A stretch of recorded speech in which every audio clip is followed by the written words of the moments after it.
Good morning, everybody. Hope this weekend is finding you all healthy and happy and enjoying some family time. Get some relaxation in. But today, me and Rick are on the road with, the babies. We are going on an adventure today, and we're taking the babies with us. So, Rick, do you have any idea where we're going today? I don't know. We're Somewhere going around Greenbrier. Yeah, we're going up toward Greenbrier. It's about 2.5, 3 hours away. You got to remember we got kids in the back seat, so more like 3 to 3.5 hours. We found a little town up there called Sam Black Church, West Virginia. That's where we're headed. And as I hinted to in our live, if you wasn't in the live, then you don't know where we're heading or what we're up to this weekend. So check back on that live. See if you can come up with what we're doing today. And I did my research. I got 4 pages of research on this. It's going to be epic. So hopefully we can find what we're needing to find. And I'll bring you all the story as we go along. Thanks, guys. Bye.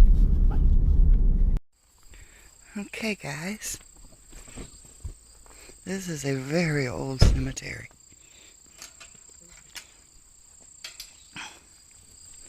So,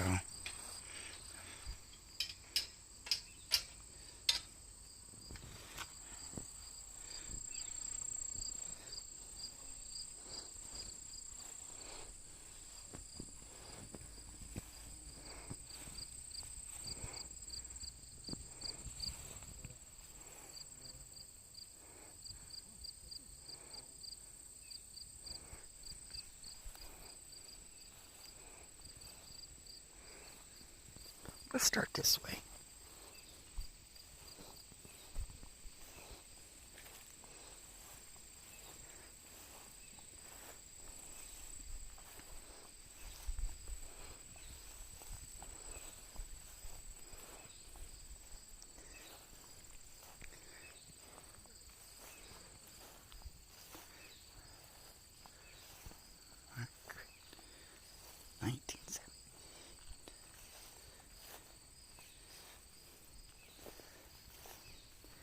It was so long ago. I don't even know if she has a headstone. Surely.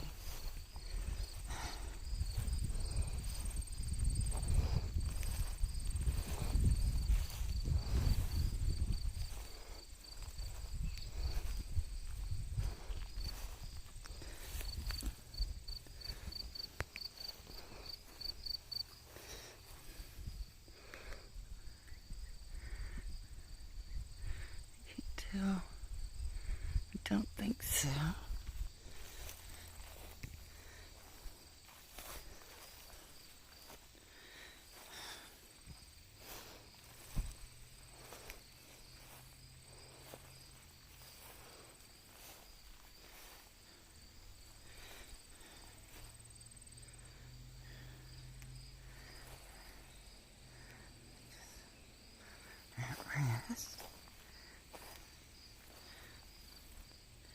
That's a Cynthia.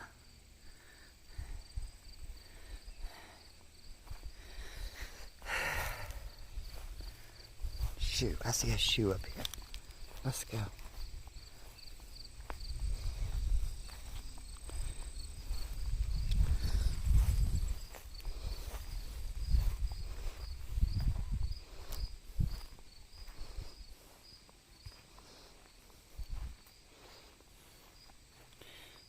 Zona Hester shoe. There it is. The Greenbrier Ghost. Let's see who's next to her. I can't see. Can't make that out.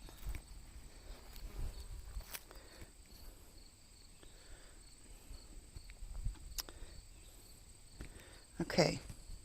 Legend has it that Zona, around the age of 18, met a gentleman going by the name of Edward Shue, fell in love, and despite her mother didn't like him. She just said there was something off about him. Could have been that he was about, I think they said about 20 years older than Zona. And he had been married twice before and widowed. One wife died when she was helping in the barn. She said that she fell off of the top of a haystack and hit her head and killed her. And then his second wife also passed away in a freak accident. She was helping him repair the chimney, and he was up on top pulling a basket. She'd put rocks in a basket, and he would hoist them up to her. And it said that a rock fell out of the basket and hit her on the head and killed her. Now, he was going by different names. His first name I can't even pronounce, but he went by Trout. But when he met Zona, moved into the area and met Zona, he was going by the name of Edward. Anyway, about 2 months after they eloped, or about 3 months after they eloped, Zona had found out she was pregnant about a month in. So she was about 2 months pregnant. And so they'd been married for 3 months. And he was working at the blacksmith shop. And before he went home that evening, to me it sounds strange, before he went home that evening, he sent about an 11-year-old neighborhood boy home to check to see if Zona needed anything from the market. And when the little boy got there, he called out to Zona and did not get an answer. And he found her lying at the foot of the steps. So he ran back and told Edward and ran to get the doctor, and Edward ran home. Now, when the doctor arrived at their home, Edward had moved her into the master bedroom, had her laying on the bed, and he was cradling her head and stroking her hair. She had, nice long hair. And they said he was just sobbing. And so the doctor declared, yes, she had passed, did an exam, basically, to see if, and they concluded that she must have died of complications of the pregnancy or of a miscarriage.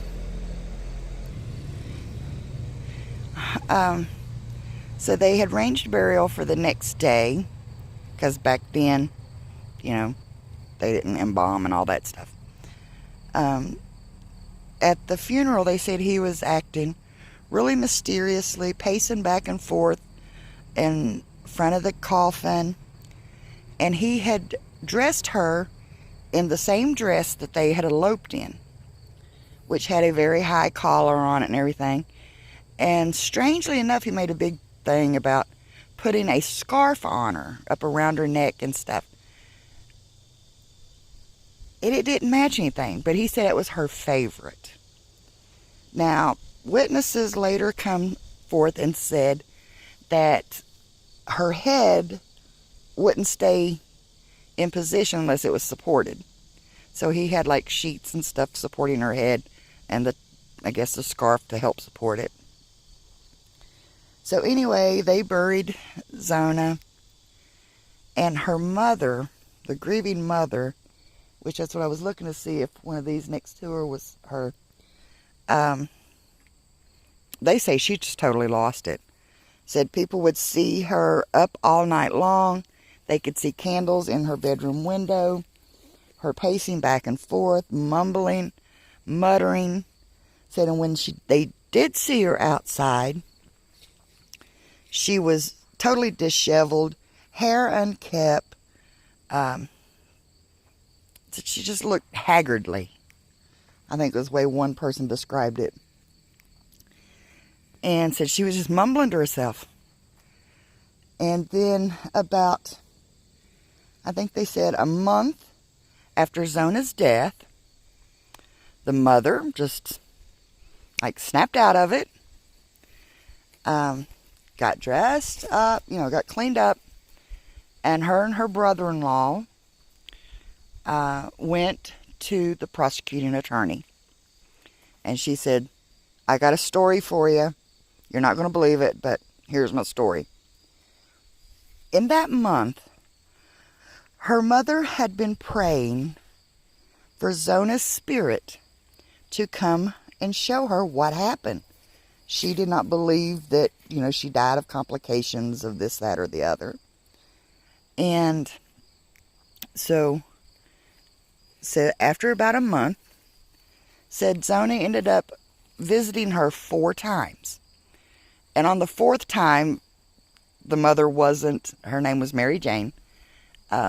Mary Jane wasn't as scared. Okay, of course, ghost pops up and you're like scared. And she's like, tell me what happened.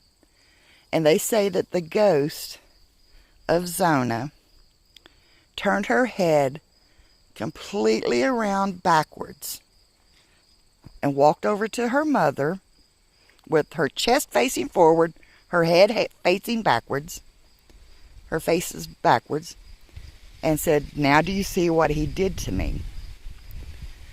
So at first the prosecuting attorney was like, what? No way. And then they started telling the other stories about how he reacted at the cemetery, at the funeral. And so he's like, just out of curiosity, the prosecuting attorney went to the doctor to ask what his findings was. Okay, sorry about that. So the prosecuting attorney went to the doctor to ask his opinion to make sure, how Zona passed away.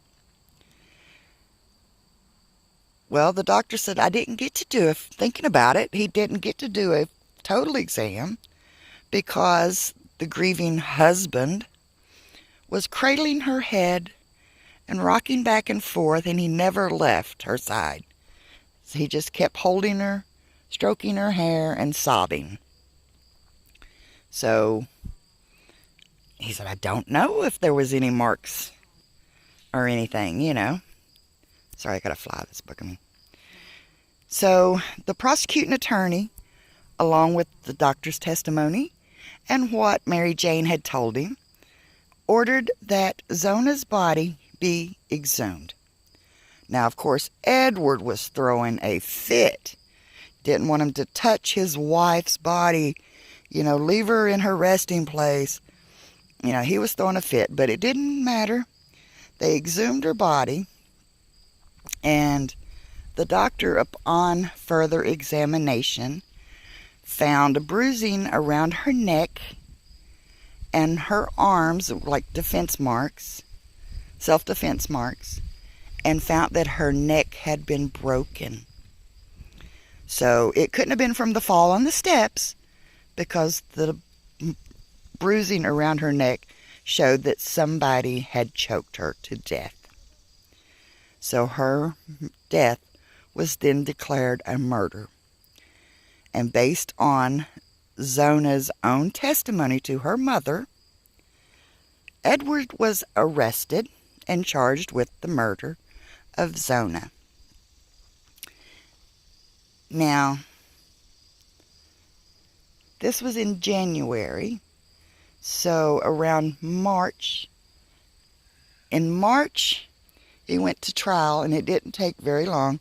And the jury, after hearing the story of how Zona told Mary Jane of the findings and everything, and it took them an hour and 10 minutes to come back with a guilty verdict. So, Edward Shue was charged with the murder of his wife, Zona, or found guilty of the murder. He was sentenced to life in prison at Moundsville State Penitentiary, where 2 years later, he passed away. So, that is the story of the Greenbrier Ghost. The only known ghost that helped, that testified and helped convict her murder. So, Zona, in loving memory, honey. Yes, rest in peace. You may be known as the Greenbrier Ghost, but you were a lady, you were somebody's daughter, and you were soon to be somebody's mother. May you rest in peace.